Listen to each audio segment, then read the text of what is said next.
Okay, so just to recap from our notes before, we did interval notation. We started with interval notation and talked about excluded values and included values.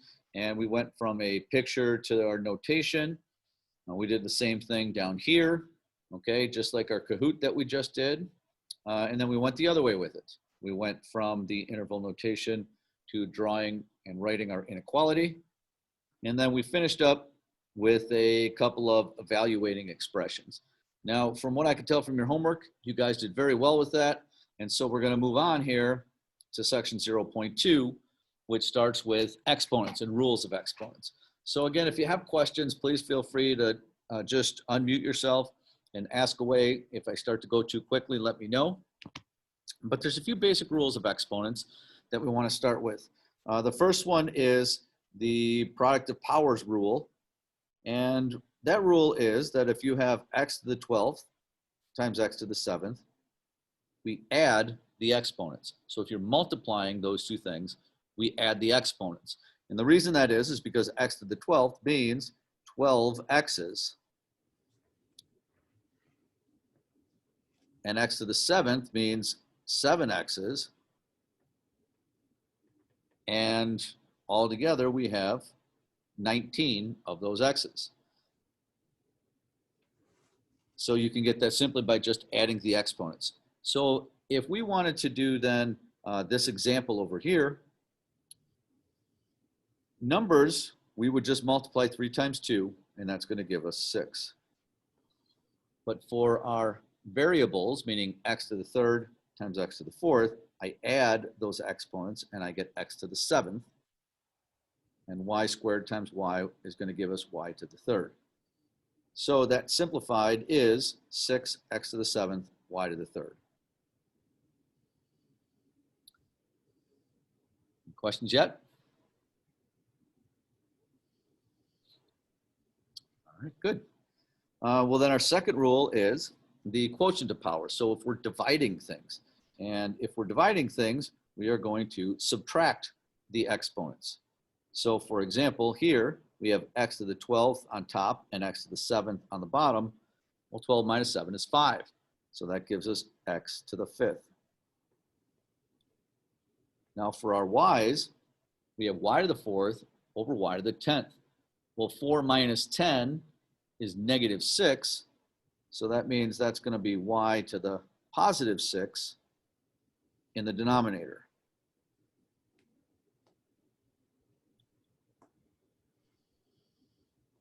Okay, another way to think about that, and that's our answer, I'm sorry.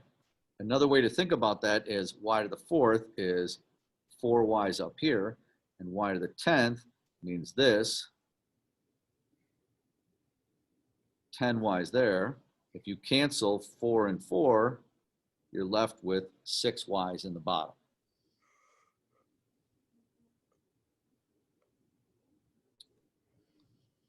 All right, so a little bit more complicated of an example here.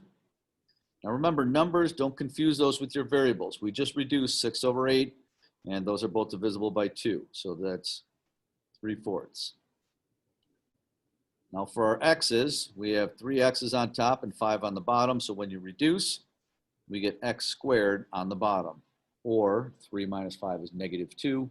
So that gives us x to the 2nd on the bottom. It kicked Nico out, and he's in the waiting room. I'm sorry? Nico got kicked out, and he's in the waiting room. Thank you very much. Got him. Thank you very much. Okay, for our y values, we have y to the 4th and y to the 4th. Those are going to cancel. And we have 1 z on top and 2 z's on the bottom. When we cancel, we are left with 1 z in the denominator, or 1 minus 2 is negative 1, giving us z to the 1st on the bottom.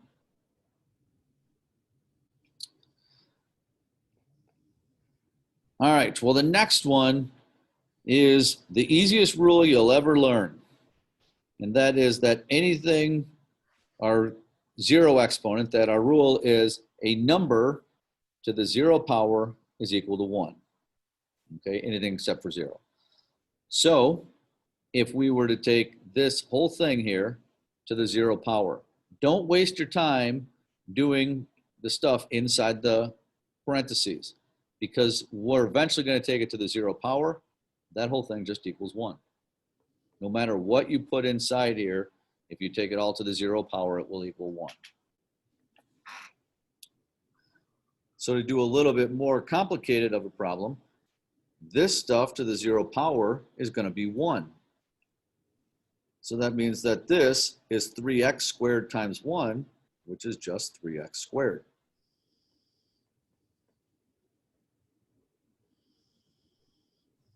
On the right side, this is going to equal 1. And so you have on the right side also 3x squared times 1, which is 3x squared. And then we just add those together. They are like terms. So 3x squared plus 3x squared would be 6x squared.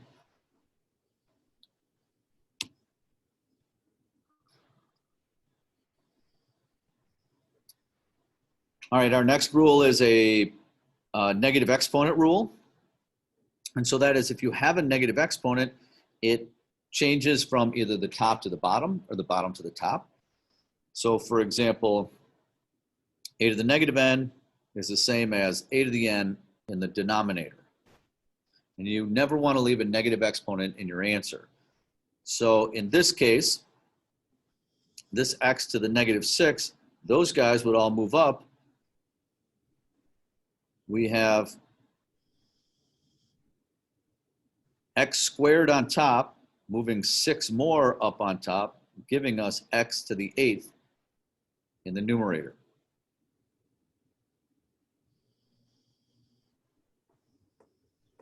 For our y's, these 2 are going to move up. These 4 are going to move down. So I'll have 4 on the bottom, 2 on the top. So when you reduce those, that gives us y squared in the denominator. And that is our simplified answer.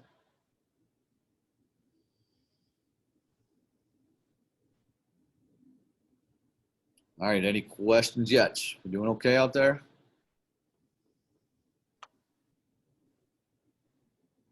Okay. Wait, Yeah. how did it get to y squared on the bottom? Yeah, so we had this y to the 4th. Those went to the bottom. And that y squared, those went to the top. Okay, they switched position because they're both negative. And then once you get those y squared on top and y to the 4th on the bottom, you cancel 2 from the top and 2 from the bottom, giving you y squared in the denominator. Okay, I got it. Okay, good question.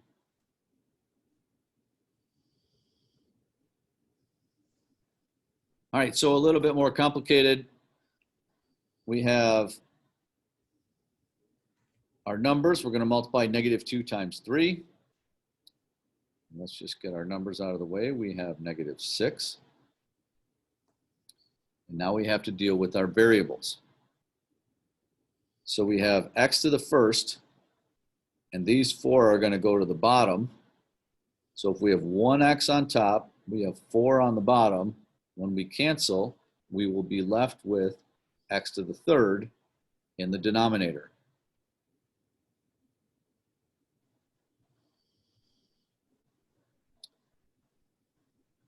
For our y values, these 2 are going to move up top.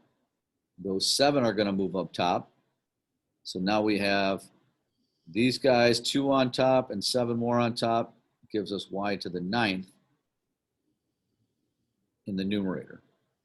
And so our answer is -6 y to the 9th over x to the 3rd.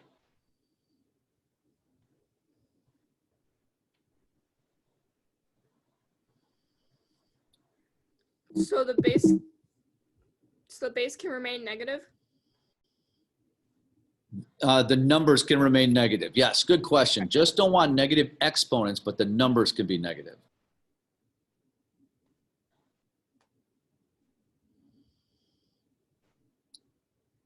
All right, next we have a power to a power. And so when you're taking a power to a power, you multiply those two things. So So for example, in this problem, I'm going to work it backwards. We have y to the 7th times y squared. I multiply those and get y to the 14th. When you have a power to a power, you multiply the exponents. So for my x's, I'm going to multiply the exponents and get x to the 4th. Now for our numbers, we don't multiply those. Numbers don't follow the same rules as exponents. We just do -3 times -3, which is +9. And so that is our answer, 9x to the 4th, y to the 14th.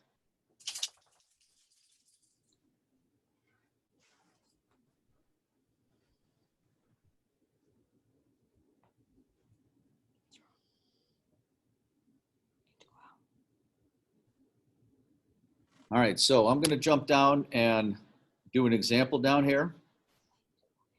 So I'll do problem B. This has a lot of different moving parts. So I'll deal with the numbers first. We have 6 over -3 is going to give us 2 over -1. And I can put that negative wherever I want. So I'm just going to write that as a -2 on top. In fact, we could take that negative and just write it out front, just to be fair.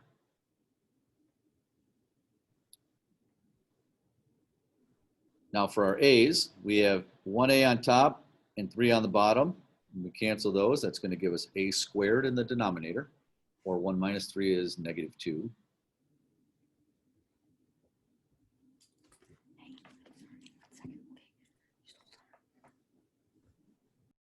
For our B's, we're going to take this -6. We're going to move that to the numerator.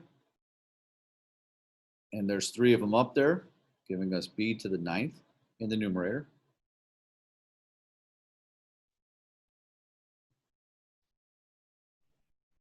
And for our C's, we're moving those 4 up top, these 2 on the bottom.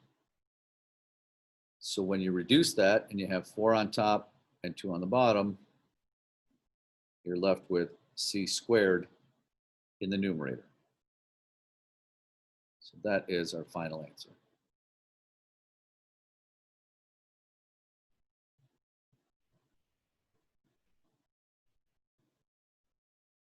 Any questions yet?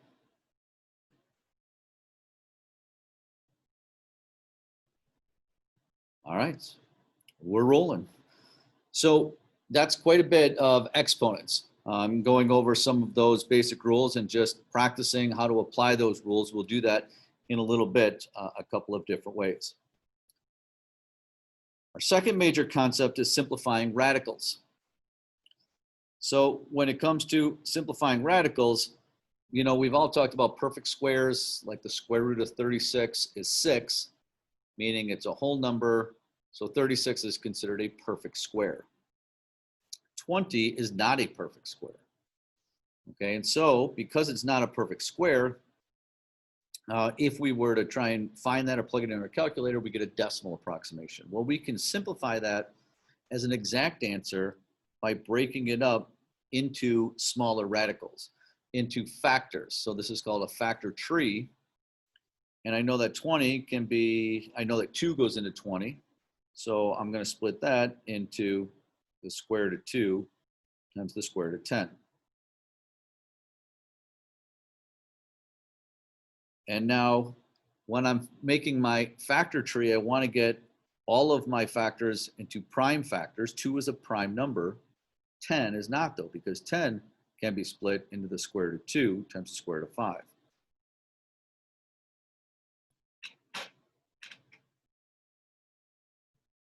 So once I get it down to all prime numbers, which these are, I look for pairs. I have the square root of 2 times the square root of 2, and the pairs come out on the outside because square root of 2 times square root of 2 is the square root of 4, which is just 2.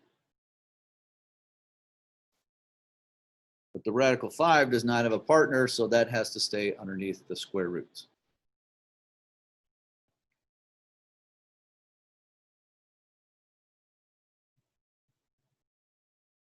Any questions yet?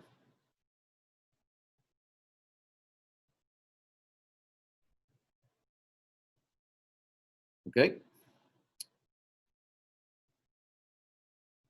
Well, to do something like part D is a similar problem, but now we have a cubed root here. So I'm going to find the cube root of 24.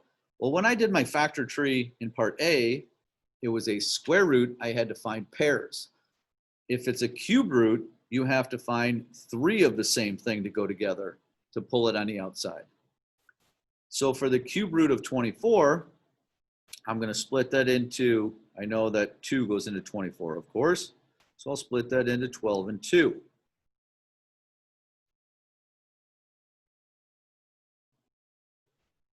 But 12 is factorable. I know that 12 is 2 times 6, so I split that up. But 6 is also factorable. So 6 I could write as the cube root of 2 times the cube root of 3. So I did the same, got a prime factor tree down to all prime numbers, but now I'm looking for 3 of the same thing that go together. And since they do, I do have those on the outside. Yep, Victoria needs to get back in. They kicked her out. thank you very much.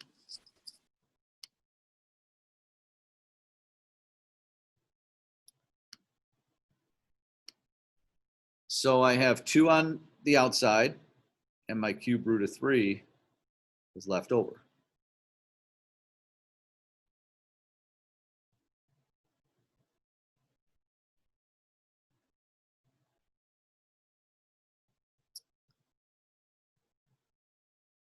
All right, any questions yet?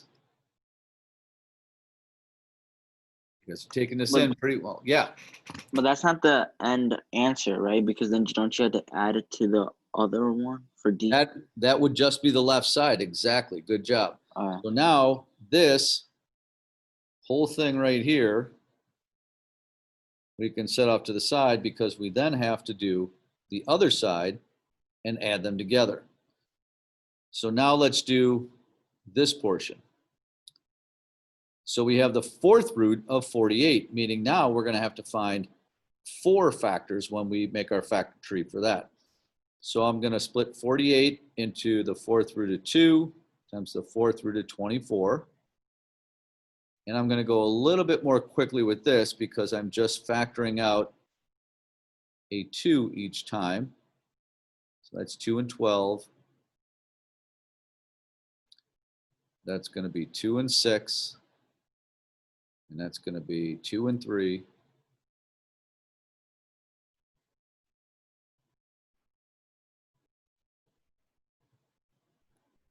So I do have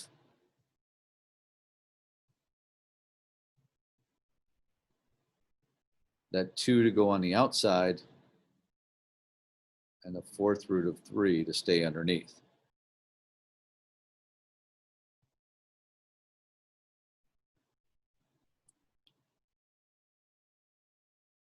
So we have 2 cube root of 3 plus 2 4th root of 3. But because they are different roots, those two are not like terms. You can't combine them together. You can't add them together. So that would be our final exact answer. Do you have to multiply the 2 by the other 2 in front of the radical? Not in this case because we're adding. So no, you do not multiply those. Good. Other questions? Then what do you do with the extra 2 then? Okay, I'm sorry. What extra 2 are you looking at? Like the one in front of the radical. The second radical.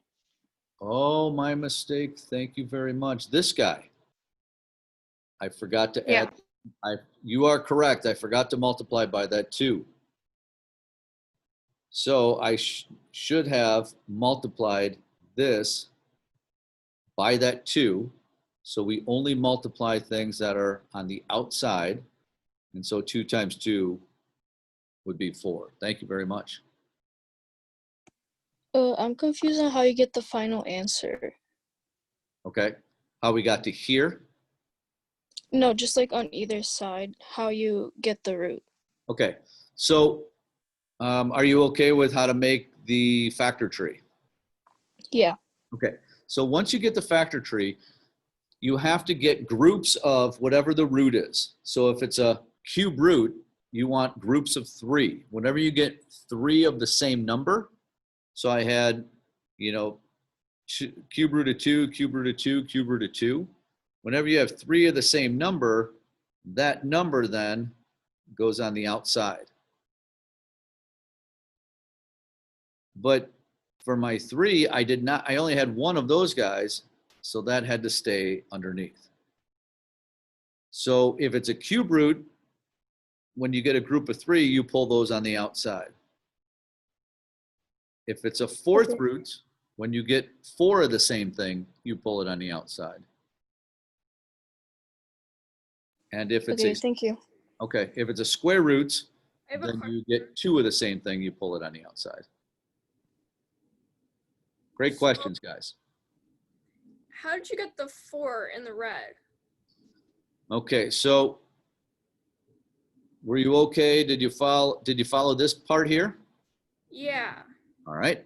And then from that, we had 4 of these guys, so that gave us a 2 on the outside, right? And then this guy was left over, so that stayed underneath. And then I forgot, and maybe you did too, that we have to multiply by this thing that was originally out front. Oh, So you okay. get 2 times 2, which is 4 there. Okay? Yeah. All right, very good. Any others?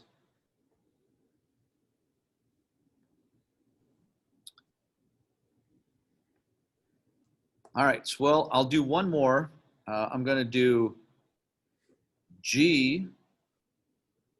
And in doing this, the difference is we have variables here. So let's not worry about those right now. The variables, believe it or not, are easier than the numbers. So we have the cube root of 16. We want to do our factor tree for that. So I'm going to split it into 16 into 2 and 8. I'll split 8 into 2 and 4. And I'll split 4 into 2 and 2.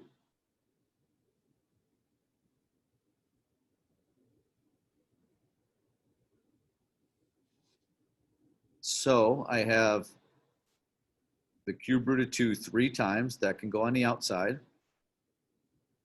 And I'm going to leave some space here. You'll see why in a minute. And I have the cube root of 2 left over underneath. So the numbers part becomes 2 cube root of 2.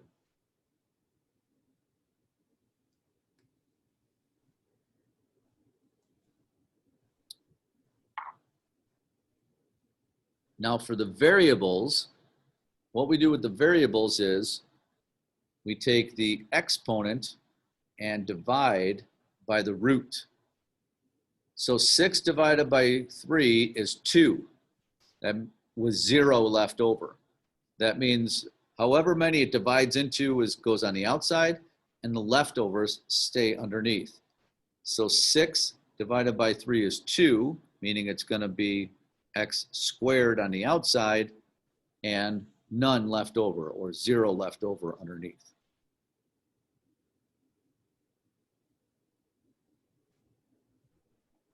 Two divided by 3 for our y's, well, 2 doesn't go into 3, so there's 0 on the outside with y squared left over underneath. Or you could think 2 goes into 3 0 times with 2 left over.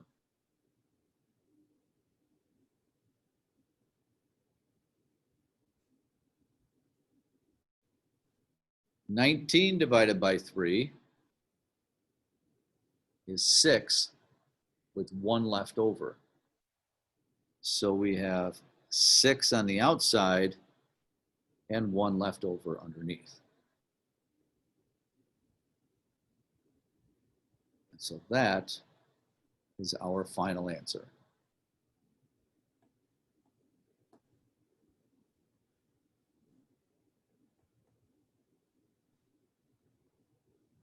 All right. Any questions on that? I just threw a ton at you guys. We doing okay out there?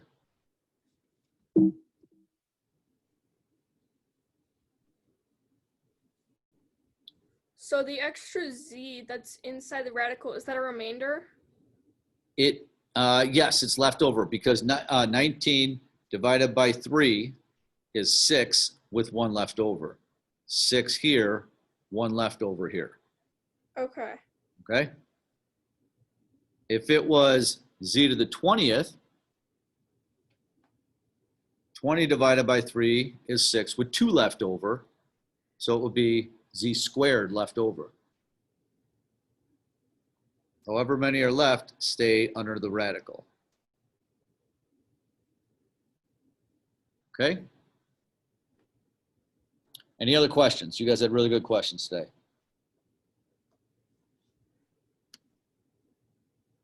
Okay.